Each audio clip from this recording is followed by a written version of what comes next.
Hendrix, take one. Jimi Hendrix was the ultimate rock star. He was sexy. He was cool. He lived fast and died young. He was also the most important guitar player rock ever produced.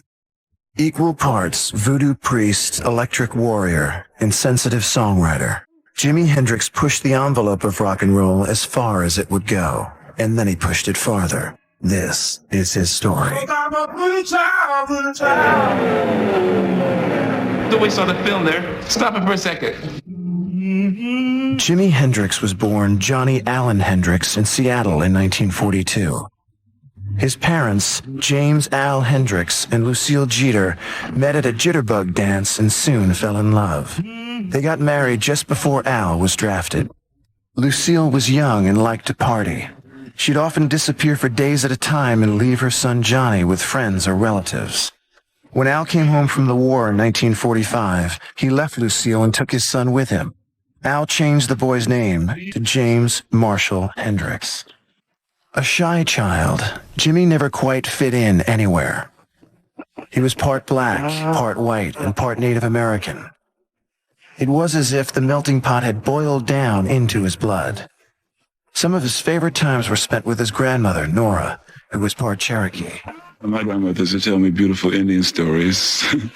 I used to see her a lot, and she used to make these clothes for me. And so then after I stayed with her for a while, I used to go back and take these clothes to school and wear them and all that, and people would laugh. Jimi loved comic books and science fiction, but music became his obsession. When he was 13, his dad bought him an old guitar for $5. Jimi was left-handed, so he switched the strings around and taught himself how to play upside down. In high school, Jimi joined a band called the Rockin' Kings. On stage, the shy teenager became a smooth showman. In 1958, Lucille passed away. Young Jimi was deeply affected by his mother's death. He dropped out of high school and joined the Army. He signed up for the 101st Airborne Division and became one of the Screaming Eagles. Fly on, my little angel. Oh, the first jump was really out of sight. Like, physically, it was a very, very, falling over backwards feeling, in your dreams. And I think how crazy I was for doing this thing, but I loved it, anyway. Private Hendrix was stationed at Fort Campbell, Kentucky.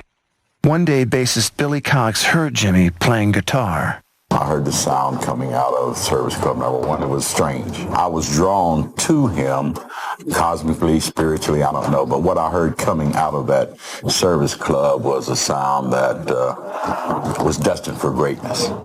When Jimi broke his ankle on a jump, he got a medical discharge. With nothing but a guitar in his hand and a few dollars in his pocket, he made his way to Nashville, Tennessee. It was 1962. Jimi Hendrix was 19. The southern juke joints that catered to African-American audiences were part of what was known as the Chitlin Circuit. Basing himself in Nashville, Hendrix picked up work as a sideman. Night after night, Jimi cut his chops on the R&B hits of the day. All I remember is getting out of the Army and then trying to get something together, and then I was playing in different groups all over the States, and in Canada. Playing behind people most of the time, though,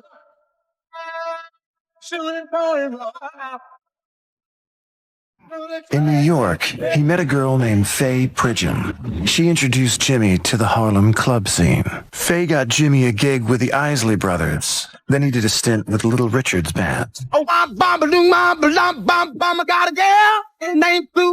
met Jimi in Atlanta, Georgia. He was stranded, and his name wasn't Jimi Hendrix, and it was Maurice James. And on the stage, he would actually take the show. People would scream, and I think they're screaming for me, and I look over in the corner screaming for Jimi, so I had to darken the lights and have the lights on over here. Don't put nothing back there. He'd be back there playing the guitar with his teeth. How does it feel? When Bob Dylan hit the radio, Jimi was entranced. He loved Dylan's surreal lyrics and unpolished voice. With no direction. He started to think that maybe he could sing too. He wanted to develop his own brand of electrified blues. Most groups I was with, they didn't let me do my own thing, like Feedback and Midnight Hours or something like that. So finally I just got tired of it and got a group together of myself in the Village. Going by the name Jimi James and the Blue Flames, Hendrix booked his band at the Café Wah. Jimi would play to mostly empty rooms for a few dollars a night, but on stage he pulled out all the tricks he had learned on the Chitlin circuit, playing the guitar with his teeth, between his legs, and behind his head, and using feedback as part of his vocabulary. But Hendrix was still pawning his guitar all the time just to get by. He depended on his lady friends for a place to sleep and an occasional hot meal. Finally, he was introduced to Chas Chandler. Chandler, the bass player for the Animals, wanted to get into artist management and was looking for the right act. When he saw Jimi, he knew he'd found it. He told Hendrix he could make him a star if he came to England. Jimi used to say, "If I'm free, it's because I'm always running." He had no idea what he would find in England, but neither Jimi Hendrix or London would ever be the same. In September of 1966, Jimi Hendrix stepped off the plane in London and found himself at the center of all things groovy. Swinging London was experiencing a renaissance of cool. In the wake of the Beatles, England's rigid class system had been cast aside in favor of flower power, miniskirts, and rock and roll. The new aristocrats were the Beatles and the Stones. The new guitar god was Clapton. And the cultural ruling class were the beautiful people. Jimi took it all in and then proceeded to take it by storm. Are you experienced? Hendrix had hooked up with a savvy, well-connected manager who set out to make him a star. Chas Chandler's first order of business was to introduce Hendrix to London's music circles. He started at the center, asking Eric Clapton to let Jimi sit in with his band Cream. Clapton was overwhelmed by Jimi's ability. The next step was to get a band together. They auditioned a few drummers and ended up tossing a coin to decide on John Mitch Mitchell, who had been in a band called Georgie Fame's Blue Flames.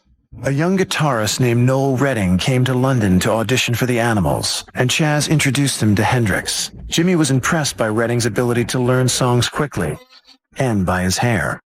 Hendrix, Redding, and Mitchell looked like three Bob Dylans wearing the Beatles' clothes. The three musicians had different tastes, but somehow they all clicked together and became the Jimi Hendrix Experience. Chas Chandler wanted to focus on producing the group's music. He wasn't so interested in making deals and negotiating contracts. He became partners with Mike Jeffrey, the manager of the Animals, so that he could handle those details. Jeffrey and Chandler put the Experience into the studio right away. Jeffrey and Chandler began shopping Hendrix's version of Hey Joe around to record labels. At first, they had no takers. But Jimi's nightclub performances began to attract a following among music's elite. Paul McCartney, Pete Townsend, and Eric Clapton all raved about the new American guitar player. Hendrix was officially a sensation. You better believe it, baby.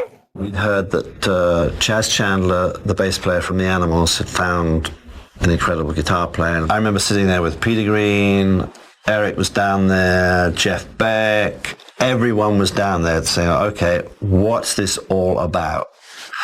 And Hendrix came on and proceeded to blow everyone's minds. Hendrix signed to an independent label founded by The Who's management called Track Records. And Hey Joe was released in December of 1966. In February 1967, the single hit the British Top 10. The band started working at Olympic Studios, where they were paired with engineer Eddie Kramer. Kramer loved to experiment with sound.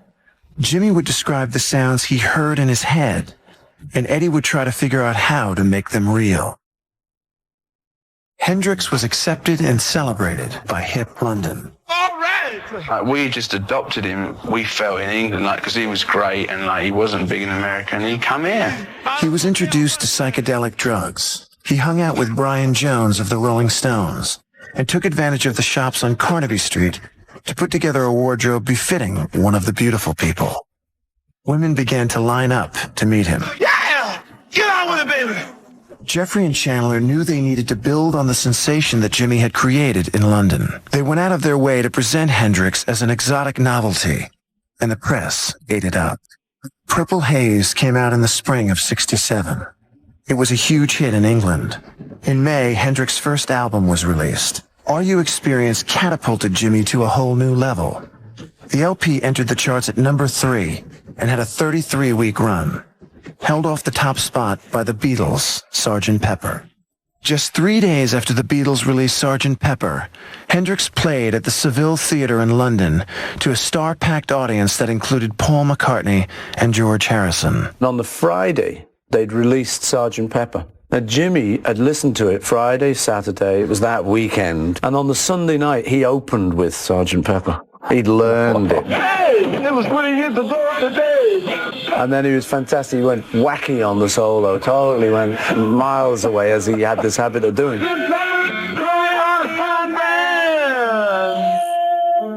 We're all there in the audience kind of going,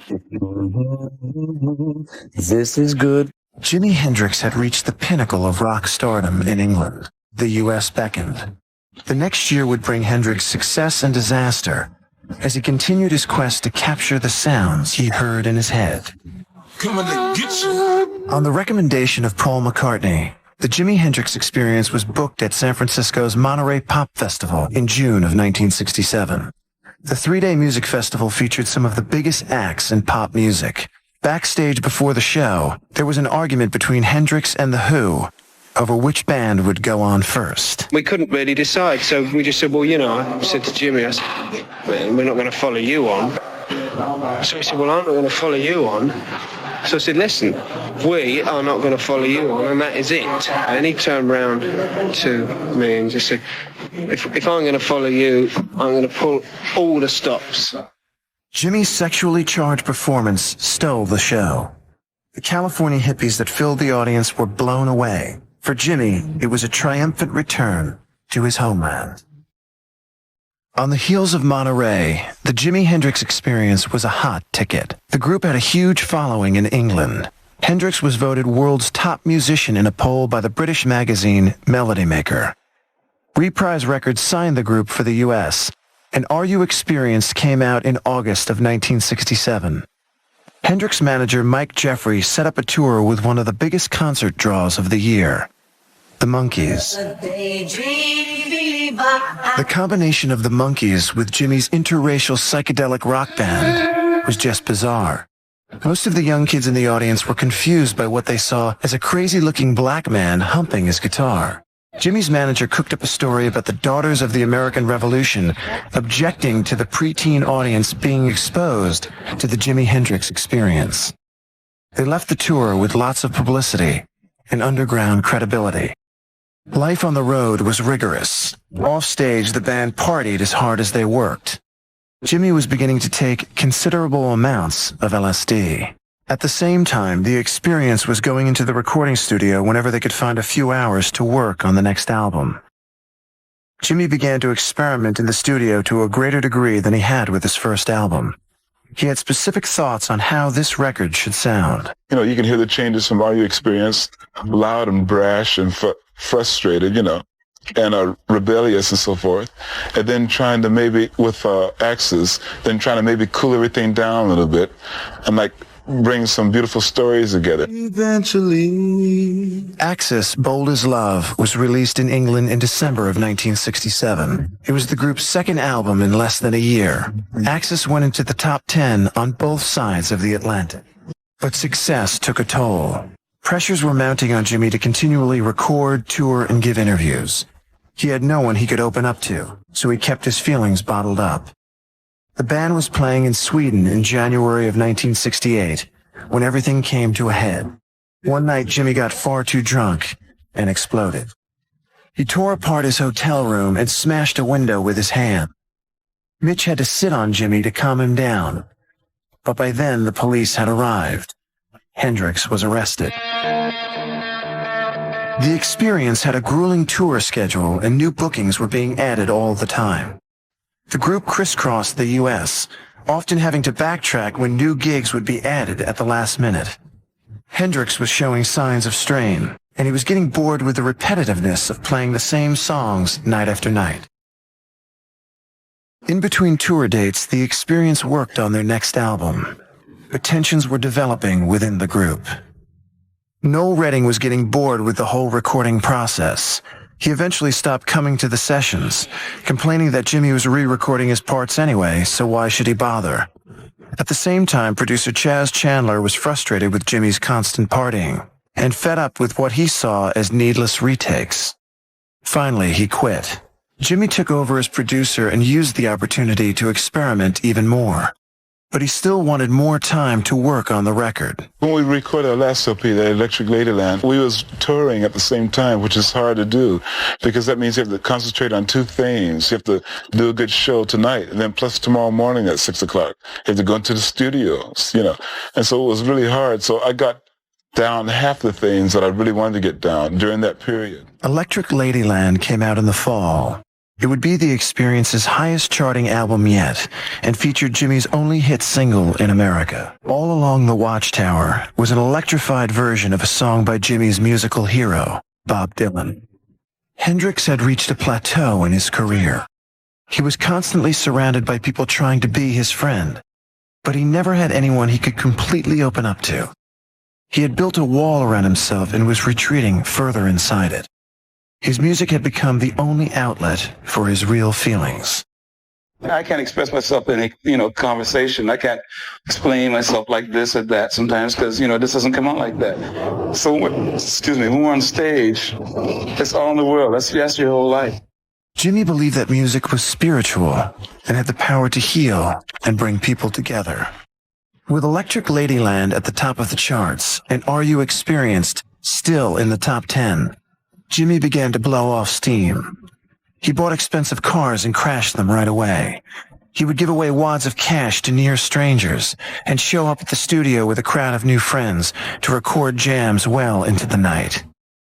People were always slipping him drugs. Jimi was losing himself. Hendrix, Mitchell, and Redding had always maintained a good working relationship, but 1968 had been a tumultuous year and everyone was burned out. The intense touring, recording, partying, and press appearances had frayed the delicate fabric that held them together.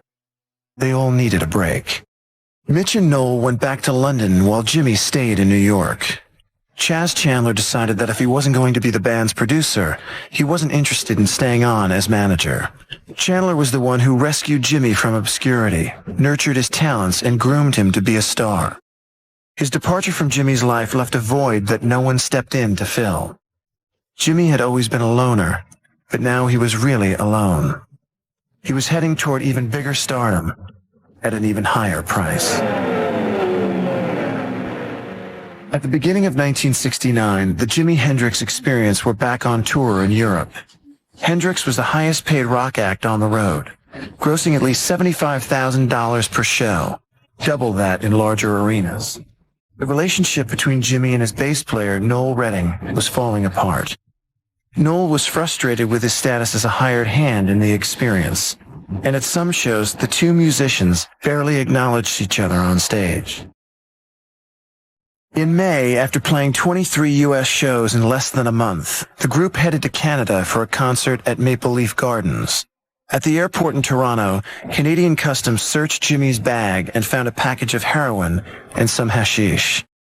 Jimi had not packed his own bag and was visibly shocked when the drugs surfaced. He was immediately handcuffed and taken to jail. He was released on $10,000 bail in time to play to a sold-out concert that night. As Hendrix fame escalated, so did demands on him to back various left-wing political organizations. The Black Panthers were especially determined to get Hendrix allied with their cause. Jimi was all for the betterment of black people, but he wasn't sure he wanted to get involved with the militant group. The thing is nowadays, anybody can protest, and anybody can write beautiful songs and all that. But sometimes if you have a talent or if people are noticing you enough, then you should really try to do as much as you possibly can with it, Like what we're going to do now is chop down the words now and try to make it really tight.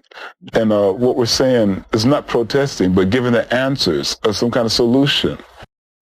By the summer of '69, the Experience had begun to play to mainstream audiences who were only just becoming familiar with the band's early hits. The fans rushed the stage and got into fights with security. They screamed for Purple Haze and wanted to see Jimi burn his guitar. Gimmicks, man. I'm tired of people saying we're buying gimmicks. What is this? The world is nothing but a big gimmick, isn't it? Wars, napalm bombs and all that. People get burned up on TV and it's nothing but a big...